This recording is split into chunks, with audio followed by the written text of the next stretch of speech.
Alright, Creative Con, a lot of brands are still running the same playbook from 2019 and wondering why their performance won't scale. They're shouting into the same crowded feed, hoping the algorithm magically blesses them with results. Spoiler alert, it won't. Our next speaker is here to show you a better way. He's the head of paid marketing at Reach Digital, an agency that's helping brands break out of recycled audiences and actually find net new customers that convert. He's about to share the strategy behind how they're expanding reach, cutting through the noise and scaling efficiently on one of the most competitive ad platforms in the world.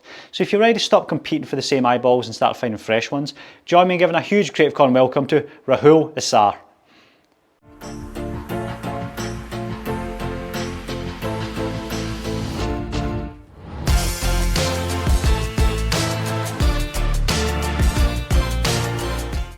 Hey everyone, super excited to have everyone here today to talk about something that has been a very common talk track across the e-commerce industry, something everyone's probably scratching their heads on, and that is how we're actually reaching new audiences on Meta. So today we're actually going to be walking through a couple of things. First is how to actually measure incremental reach, spot the early warning signs, and also diagnose if you're actually even having this problem. Secondly is actually walk through the strategic framework that we're using to create ads to actually go after these new audiences. And the last way is like, how do we actually distribute a lot of these creatives? Is it a specific account structure? Is it combining purchase events along with other optimization events? What are we actually doing to get a lot of this net new creative out, and how are we actually reaching these new audiences? So before we dive into that, who am I? Who is this guy? So I am currently head of paid marketing at Reach Digital. We work with a bunch of 7 to 9 figure e-commerce brands, and our sole goal obviously is to grow them profitably. So we work with brands that are spending anywhere from 50,000 a day to 5,000 a day on Meta, everything around media buying, ad creative, landing page, growth strategy, you name it. Across the whole board. And then also prior to the agency experience, I have also owned my own businesses. I've had, fortunately enough, 2 exits, and I use the E-word, entrepreneur and operator. So I've kind of had full experience across the board when it comes to running a business, operations, supply chain, you name it, been across the whole board, and navigated to the agency side to really just help other brands scale it out. During this time period, also fortunate enough to launch 2 brands in the last 2 years. One is in the fitness space, so kind of health and wellness, and the other one is, guess what, a gummy brand. So if you know about this, we just launched it very recently, but going to look at slowly scaling that out and making it more public. Cool. So let's go into the current state of where we're at. Let's talk about the reality check. So the old system was pre-Andromeda, where it was more of a king of the hill perception. So Meta would quickly identify the best performing ad, and it would dump all your creative budget essentially into that one winner. And how we would go about, essentially iterating or growing that creative spend was through hook testing.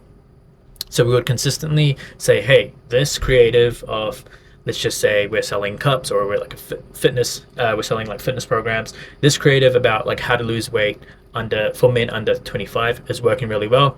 Let's take the same creative and change the hook. And that's how we would iterate on winners. And Meta would say, okay, great, let's continue to allocate spend towards this new bucket of winning creatives, and let's continue to spend horizontally, not really vertically. You'd still be able to scale spend, but you won't be able to actually scale the creative type. Now, the new system, which is Andromeda, is quote unquote the matchmaker, right? So it's built to handle a large volume of ad spend upload or ad uploads daily. And instead of crowning one winner, we're actually actively seeking out different micro audiences for each concept. So let's say, again, let's take this fitness person example. We build out sub niches inside of this fitness category based on specific audiences that we want to talk to, and really get to know them, really talk about what's happening in their day, how we're actually actively solving those problems during their day, rather than being so broad and having these blanket statements and making iteration hooks. So it essentially takes your entire creative portfolio and it matches it to specific audiences based on your ads. So instead of the whole shotgun approach where it's like spray and pray, we're still, the volume is still there, we're still spraying, but we're actually a little bit more strategic with who we're talking to. So it's almost like a sniper approach in combination with your shotgun. So your shotgun is, hey, I want to talk to a wide variety of people, but now I also want to snipe in on those specific people and talk to each individual. And now the algorithm literally needs conceptually diverse creatives in order to function or even to get some type of spend. So let's say we're launching a creative, again, fitness related. We have two men in the same shot, two headlines and same background. Now, in order for Meta to count it as a visually differentiated creative, we need to have the backgrounds to be totally different. So the visual background needs to be different. You can't have same product or person placement in the same frame. Otherwise, Meta will count it as one asset. It will not count it as a differentiated asset. And that's where a lot of brands go wrong, is they'll go ahead and still carry on with this hook iteration methodology, and that ends up getting them to almost waste ad spend. And at a certain scale or a certain budget, if you're uploading 30-40 ads a week, or let's even say 15 ads a week, and you've got a lot of these hook iteration creatives, whether your images look the same or your videos are taking the first 3 seconds and making a hook iteration, it's going to go to the same person. You need to avoid doing that. Now you need visually differentiated images and visually differentiated video hooks in order to talk to a different person, or Meta is going to send your traffic to that same person. Now let's go into the impact. So over here we've got 2 graphs of an example. It is a little bit zoomed in here, but essentially the graph on the left is your reach by your new reach increase. So this example shows month over month what, for this specific account, what the reach was during Andromeda. You'll notice a slight dip and then a gradual increase, and it fluctuates around that 5 to 10% percentage of net new reach. When we explicitly started working with them and noticed, okay, great, they aren't launching visually different creative and they aren't really focusing on talking to different audiences, that's when we made the immediate change, and we're actually able to see a massive growth on net new reach. So you'll see here we went from a -6% to 52% month over month. Again, this is not going to be consistent for the whole time, but it was a massive increase because this wasn't happening on the account before. This was something that they weren't explicitly doing. So what we did is, again, if we take this fitness example, we broke it down, we did some persona research, and we were able to figure out, who do we actually want to talk to? Do we want to talk to a mom who's 30, who's struggling to get into fitness and is not as confident and wants to get back into it? Great, let's talk to her, because our creatives to her are going to be different to the student who's actually joining a gym, maybe is broke, maybe doesn't know what he's doing and just wants to lift weights, but doesn't know the strategic method to actually focusing on upper body versus lower body, right? So we did the same principle of just focusing on personas, going after those individuals who make those, who we can explicitly talk to for those creatives, and then launching those creatives in a strategic way where we can do both a volume and also qualitatively be very different on the Meta algorithm. The graph on the right shows something very similar, where we've got new reach as a bar graph, and then we've got spend as essentially the Y. So in this graph, what we're seeing here is spend gradually increases as we both increase creative volume and also creative diversity. So you're able to naturally get this hockey stick growth, and then eventually once you get that hockey stick growth, it will slowly start to tailor out. And what you want to aim for here is, once you get that hockey stick growth and you're able to see a lot of net new reach, you want to aim for minimum 5 to 10% growth month over month on net new reach. If it dips below that, you're kind of going below the average of what most brands aim for, and then it becomes a difficult curve to kind of like break out of. So if you go below it, then it's like, okay, we might need to review our customer research again. We might need to check, where are we actually slipping up, and how do we actually double down on finding specific personas to go after again and talk to. Cool. So how do we actually measure this? This is the common issue with a lot of brands have, that is how do we actually know this is a problem for us? And if we know it's a problem, okay, what are the best tools to measure this? So one, if you have a meta rep, they can actually pull this for you. If you do not have a meta rep, the easiest way is to pull your total reach on the campaign level. So step one would be, okay, great, you need to pull three specific numbers from your ad account. So you need to take total reach from day one of your ad account until today. So it's like quote unquote maximum view. So this might take some time to build out, but chances are someone on the team can do it, get a VA, whatever the easiest approach is. Then you want the custom reach, which is your total reach from day one until 7 days ago, right? And then you'll get your weekly reach from that. So your reach from the last 7 days only, and then your weekly spend from the last 7 days. And what you'll do is you'll input it in the first graph above and both and also in the second graph at the bottom. Those are two separate graphs you can have. So once you've uploaded all that data, you'll now be able to calculate your net new reach, which is highlighted in the yellow columns. So your net new reach essentially is your maximum reach minus the custom reach, which was from day one till 7 days ago. So once you've got that, you'll now also be able to calculate percentage of net new reach per month or per week. So you can go net new reach divided by your total weekly reach and multiply that by 100.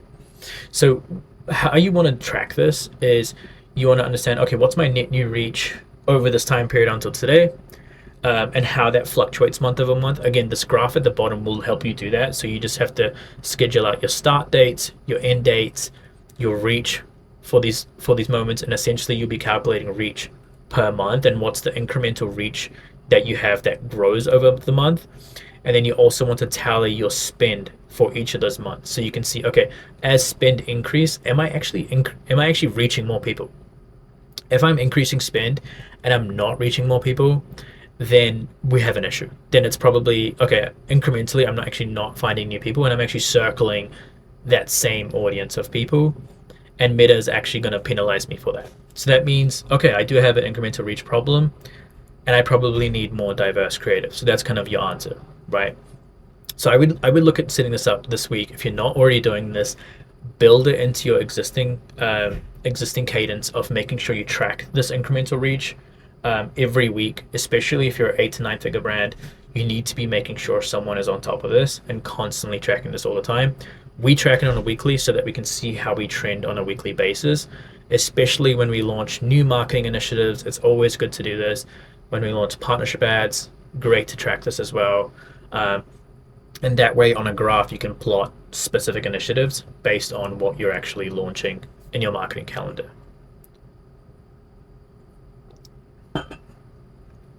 Cool. So now we know the problem with Andromeda. We know how to measure incremental reach. So now becomes the question, how do we actually systematically create truly different concepts, not just random ideas, but strategic diversity? And that's where this framework comes into place. So this goes back to traditional marketing. What's your persona? So who are you talking to? What awareness level are they at? And what desires do they have as a consumer? So this simple framework helps you build ads by mixing and matching these components. So instead of brainstorming random hooks or concepts, going after your three reasons why, some random organic concept, you want to be a little bit more intentional with who you're actually talking to, what they actually want, and where they are in their buying journey, or even if in their problem aware journey.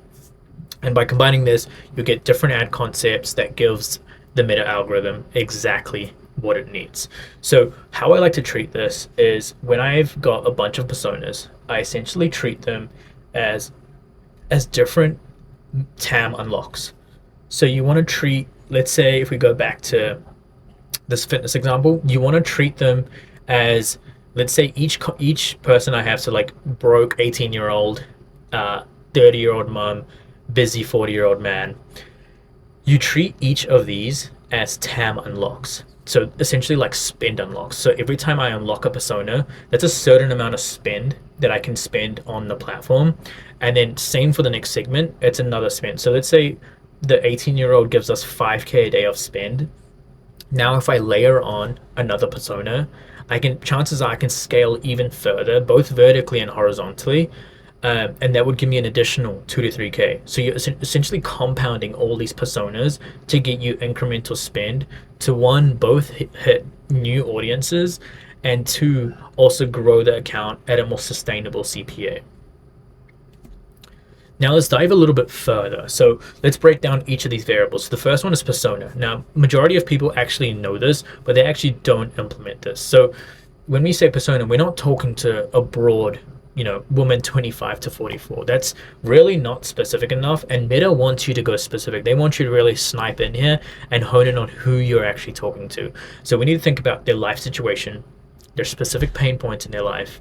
And again, if we continue to use this fitness coach example, persona A on the left, mom in the 30s who feels like she's lost her identity, struggles to find time for herself, and maybe hasn't worked out in years.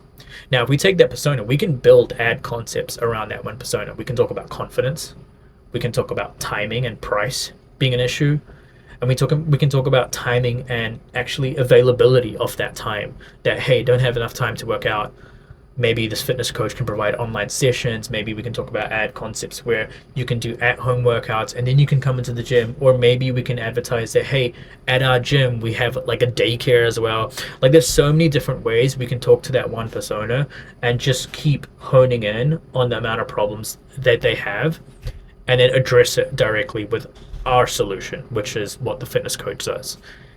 Persona B is a busy male professional in his 40s, and then persona C, again, the broke college student who is living on instant noodles and energy drinks. Now, if we speak to each of these personas, the ads aren't going to be the same. We know that, everyone here knows that, and it's important to break these down in different ways so that your diversity now is actually speaking to different audiences rather than to different hooks in your videos, right? Because how we traditionally do it, or how it's been done in the last couple of years, is hey, this video is working, change the hook, it's going to go to a new person.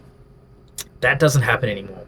And that's probably why majority of the brands are actually struggling this year, is because hook iterations doesn't work. I would just get iterations out of your vocab for now. I would just make sure it's like, you can say iteration, but say concept iteration, or say like persona iteration, right? But really what you want to do is build out your personas and then talk to those people. So you have the same product, completely different people, and that's where you're going to get a lot of this diversity. Now into desire, so the second variable. So what does the specific persona truly want, right? And I don't mean, hey, they want to lose weight. I mean, what transformation are they actually buying? People consistently buy consistently buy transformations and not products.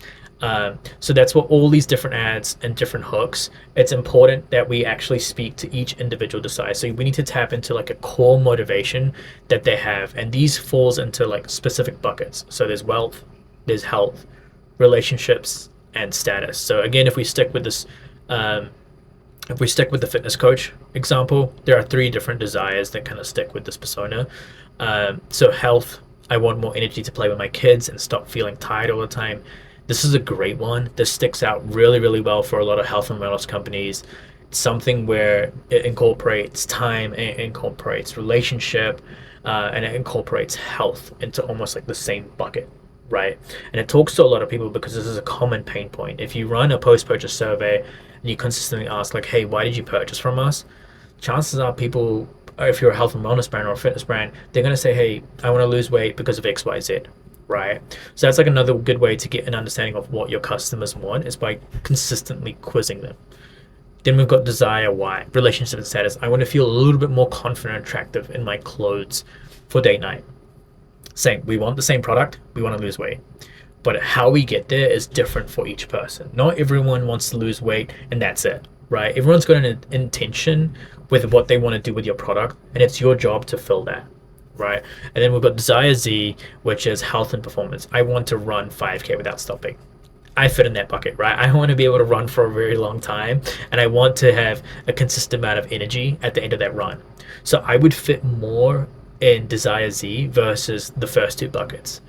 Don't have kids, and I feel relatively alright in my clothes, right? So you need to speak to, again, each person at a different stage in their life.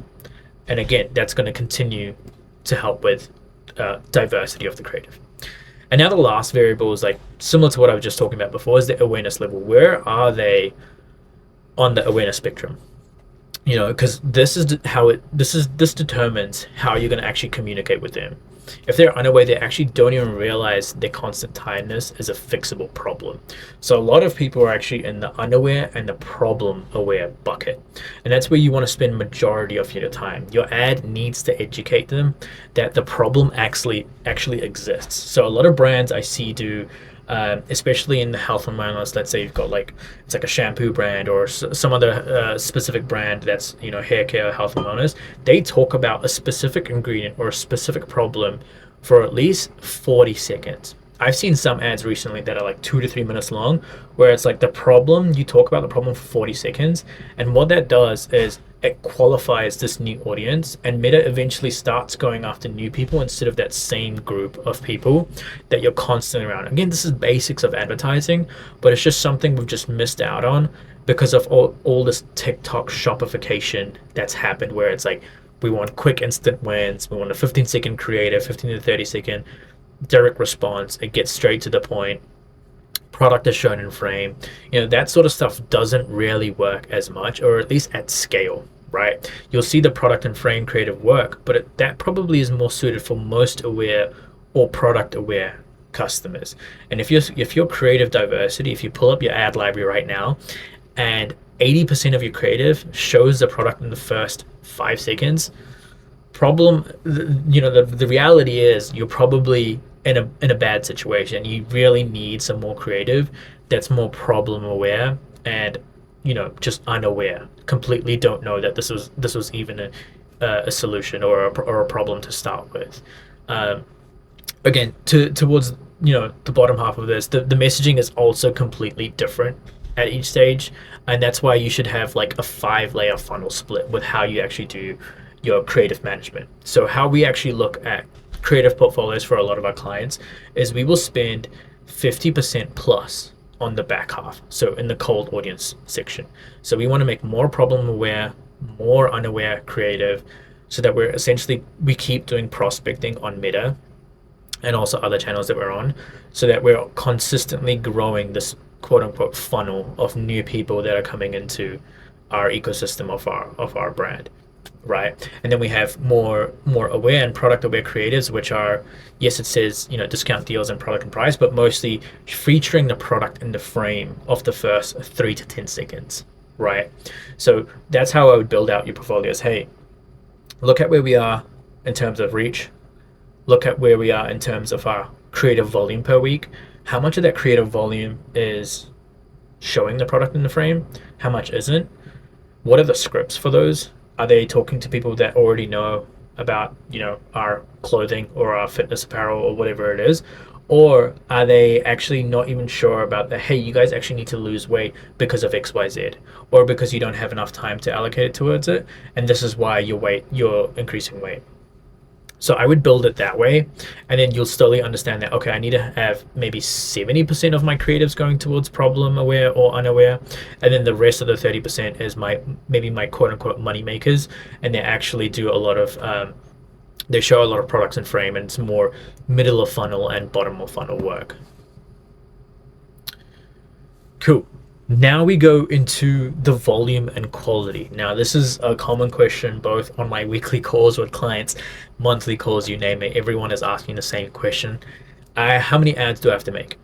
I know I have to make volume of ads, but how many do I have to actually make, right? So where we see the sweet spot is closer to 8 to 15 truly different ad concepts per campaign. Now, on the right-hand side, I've got an example of a screenshot of just like a dummy brand where we have a bunch of different concepts laid out by spend and also by different concept ideas. So it shows both the 8 groups, and these are across 2 campaigns, or actually just 1 campaign on an ad account, and you'll see the volume differentiates per concept. Now, this can be because for example, if we look at number 1, longevity would be a top performer for a very long time.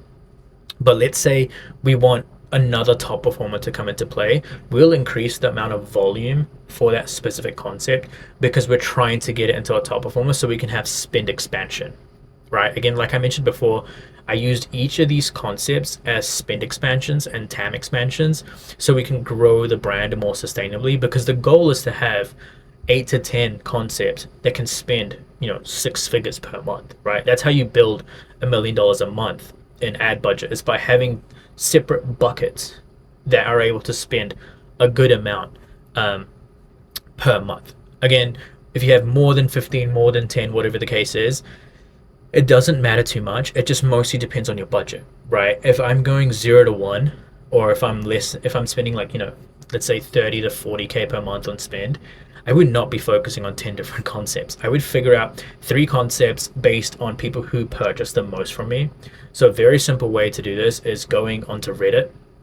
Go into Reddit, do your Google search, find personas, and even look at like your Amazon reviews of people who are commonly buying from you, and what are the traits across that. Is it longevity? I want to live a longer time because I think your food and your fitness program is going to be really helpful for me, and I want to increase my lifespan. Is it digestion? I'm having like digestive issues, so I'm purchasing your product so that I'm able to actually digest my food properly. I'm able to actually work out properly, so the whole system works great for me. Or am I quite picky with my food? I really don't like this one, I prefer this one. So you need to find out everything about your customer, do your research. Reddit, easy way. It's a gold mine of this. You can search your industry, a specific problem in your industry, or even like a product in your industry, and just type Reddit, and you'll find a bunch of forums. Copy paste that, put it into ChatGPT or Claude, build out a bunch of templates, find 3 really good personas that you can talk to, and then build ads talking to those personas. That's all you need to do. And then from there, you'll naturally see creative diversification, both visually and messaging wise. And then you'll also see a spend expansion happen, because now you're actually talking to individuals rather than the whole mass market. Right? Not everyone wants your product, but everyone wants your spot product if you can fit it into their day, right? So that's how I would structure a lot of your volume and quality, is start from ground, build the right structure around personas, and then from there, take it to the next level. Another important thing on how to increase incremental reach is partnership ads. This is a brilliant way and a very, very low hanging fruit for a lot of brands spending 6 figures plus a month, is whitelisting. So this is essentially whitelisting and partnership ads is the same thing. And if you look on the right there, you'll see a creator handle followed by the brand name, or you can have creator handle alone. Where we found the most impact is having creator handle along with the brand. Again, it's very different account by account. And it's something I would actively recommend to test this out and make sure which one is most impactful for you on a CPA basis. And then from there, you can just double down, right? So let's walk into what actually is partnership ads before we get into specifics. So the traditional ad limitation is when you run ads from a brand, it's, the Meta's algorithm is going to, again, continually talk about the brand messaging and go around that same group of audience of people. Customers are going to see, hey, this is the 3rd time I'm seeing a brand creative. I'm really not resonating either with the creative or the brand, or something is wrong. And I consistently see this creative over and over again. I'm not going to convert. But the partnership ad is where the unlock comes. Maybe there is a creator they follow. Maybe they see a creative that looks very organic on their feed, and it doesn't come from a brand profile. That's where the conversion happens, and that's where the signal happens to Meta that, hey, this is actually going to more people, this is going to more net new people, and we're able to expand our reach through this. So Meta is actively looking to push this on a lot of both their algorithm and onto a lot of fast growing brands. From the portfolio of clients we have available, 70 plus accounts, we see at least 20% of the total budget is going towards partnership ads. Now, it doesn't have to be very complicated, and there's a very easy way to execute this, right? So how I would do it if I was running my own brand, or for a lot of the recommendations we make to clients, is start with the founder. If you're making founder creatives already, get the founder's whitelisting account, or get them to create one, and immediately whitelist some of the top performing creatives straight onto the account. The delivery of the algorithm from partnership ads will be different, and you will most likely go to a much different audience in comparison to coming from the brand page. That is one easy way to immediately action on this. The second way is if you have ambassadors or affiliates already available in the brand, send product out to them, a refreshed product set, whatever it is, get them to make content, post it on organic, or just get the video, run that on whitelisting. Again, you're going to get more incremental reach just by doing that, because it's super low hanging fruit. It's much more different profiles. You'll have some of our clients have 20 partners that are running whitelisting ads from, right? And it's just like not a spray and pray, but it's a spray of different talk tracks, because now you have different micro voices talking about the same product but in different ways and how it applies to their life, right?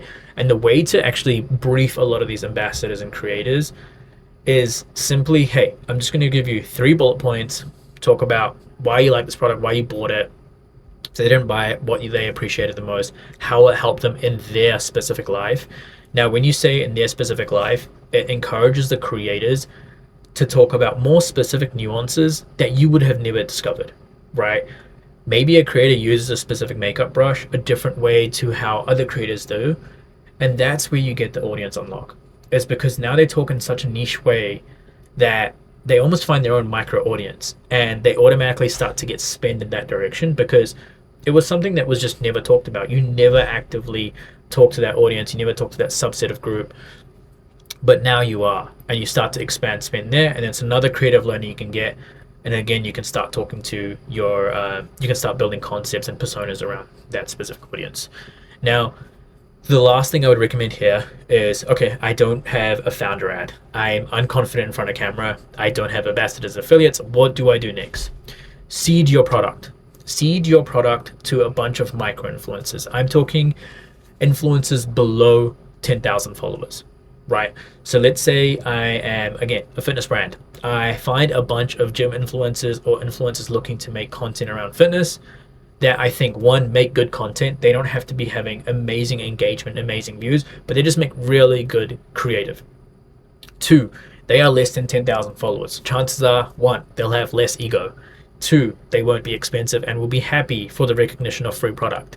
And 3, I can build a long-term partnership with them, so as they grow, we grow, vice versa, right? So I would build a collection of these influencers or affiliates, whatever you want to call them, and I would start DMing 20 a day.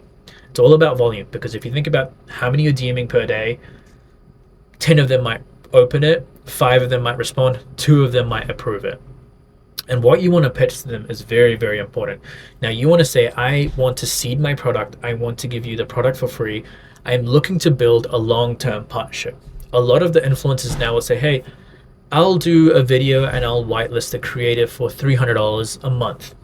I don't want that. I want to pay you $1,000 a month. Tell me how to pay you $1,000 a month. Majority of the people won't actually have an answer for that. What you pitch now is, okay, I will give you a percentage of my marketing budget for a video and a testimonial, maybe continuous video content. And all you have to do is just post about the brand. Either you don't have to post it on your feed, but you have to give me content so I can upload that, and I'll give you 5%, 10% of my marketing budget. And that way, what it lets you do is it lets you control the lever of amount of spend that goes towards these creators, and it also gives you more diverse creatives at a large volume, right? So you get that volume, you get that quality because you're doing the quality control. You also get to understand, okay, how much am I pacing for the budget of, to these specific creators? Am I going to be spending $10K a month on these creators? Chances are that's fine, because I'm making $100,000. If your business is not set up for that, then that's a business question, right? But you can also adjust how much you spend to these creators. You can give them 5%. You can make it tier based. Get creative, because you need to look at it from the other side of the view, right? You need to look at it from their shoes. Like, why should I give you access to my IG account? It almost feels quite personal, right? So you need to get them bought in there. Hey, I want you here every month. I want to hop on a call with you fortnightly, because I want to grow this partnership out even further, right? So those are kind of like the recommendations. Think of this like your brand has been knocking on the same doors consistently with the brand page, and partnership ads kind of gives you the keys to like these different doors that you never got access to. And then the last part here is the account structure. Now, the account structure has changed a lot. So the old way is we look at each individual ad's ROAS. If an ad is below target, kill it immediately. Focus on finding the next winner, which is what you'll see on this screenshot on the right. And now the new way is, okay, we are actually going to judge the overall entire campaign's health and return on ad spend on a campaign or an ad set level, because that's how you understand that all your ads are working together as a portfolio, rather than segmenting each ad and saying each ad is its own person, right? So what's actually happening now is the algorithm is essentially allocating spend to each specific creative, and you'll notice the creative, even if you pull up your dashboard now, the creative that is spending the most on your ad account, chances are, yes, they have the most spent, but they might not be the most efficient in your ad set or your campaign. And the reason why is that first creative does a lot of prospecting for you. It's essentially taking all the hits, it's sending out all the impressions, and then second, third, fourth, all those below are kind of doing, okay, second touch point, third touch point. And they're playing to different parts of this marketing mix and marketing funnel, which is why it's important that, hey, don't judge your performance on the ad level, but judge it on an ad set or a campaign level. Because chances are you're going to see much more efficiency if you do so, because your account CPA might be, for example, $300, but your top performing ad might be $400 CPA.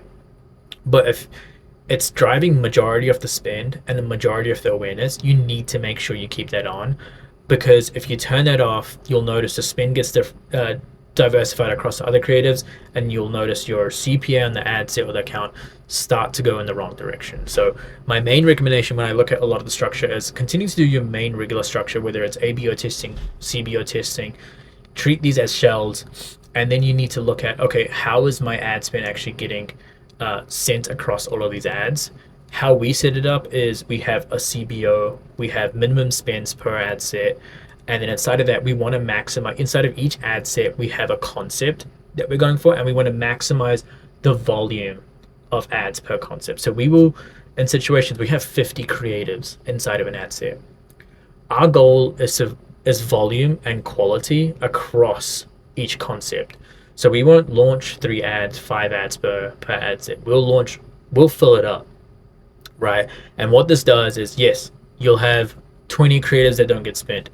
I'm not worried about that. I'm worried about the creatives that do get spent, because if it's not efficient, if it's not performing, there's a problem. But if it is, there's no harm done, right? There is the whole learning limited thing, learning phase. Yes, there is some element it provides to like the algorithm, but if you're hitting your CPA, you're hitting your volume targets, that stuff doesn't really matter. We have an ad set that spent $500,000 in the last 30 days that's in learning limited. So there is actually no real evidence or correlation between learning limited and your account CPA or your account performance. So again, I'll walk through the structure again. It's CBO split by concept on the ad set level, a minimum spend on these ad sets to kind of give it a little push in the right direction, and then you maximize the amount of ads per ad set, all concept based. Again, you want to treat your ad account structure, your ads, almost like a sports team, right? Not every player scores every single game, but they all play a specific role, and the same applies with your ad portfolio. And that's everything for today. I really appreciate your time. I hope this was somewhat impactful and valuable to everyone here. If you have any questions, you can always reach out to me on Twitter, LinkedIn, or my Instagram. I'm probably most active on Twitter, I'm not going to lie. So please DM me, comment on a post. If I don't see your DMs, message me on LinkedIn. Always happy to chat more and answer any of the questions. And look forward to chatting with everyone. Cheers.